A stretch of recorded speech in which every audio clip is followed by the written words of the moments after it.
भगवान शिव महाकाली के पैरों के नीचे क्यों, मैथोलॉजिकल स्टोरीज इन हिंदी। अगर आपने मेरे चैनल को सब्सक्राइब नहीं किया है तो प्लीज़ सब्सक्राइब कीजिए। दैत्य रक्तबीज ने कठोर तप के बल पर वर पाया था कि अगर उसके खून की एक बूंद भी धरती पर गिरेगी तो उससे अनेक दैत्य पैदा हो जाएंगे। उसने अपनी शक्तियों का प्रयोग निर्दोष लोगों पर करना शुरू कर दिया।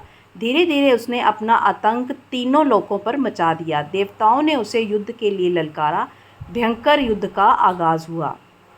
देवता अपनी पूरी शक्ति लगाकर रक्तबीज का नाश करने को तत्पर थे, मगर जैसे ही उसने शरीर की एक भी बूंद खून धरती पर गिरती, उस एक बूंद से अनेक रक्तबीज पैदा हो जाते। सभी देवता मिलकर महाकाली की शरण में गए।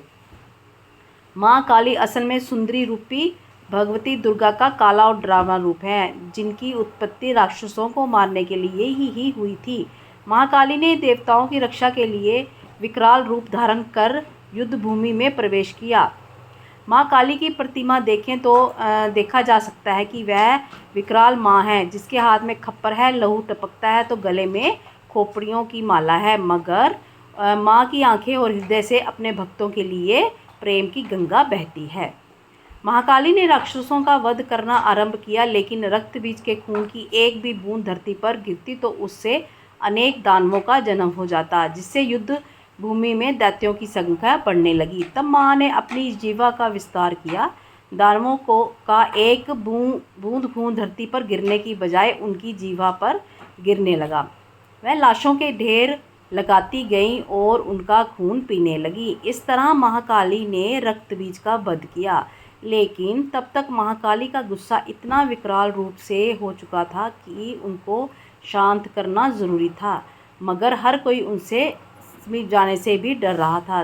सभी देवता भगवान शिव के पास गए और महाकाली की शांत करने के लिए प्रार्थना करने लगे। भगवान शिव ने उन्हें बहुत प्रकार से शांत करने की कोशिश की।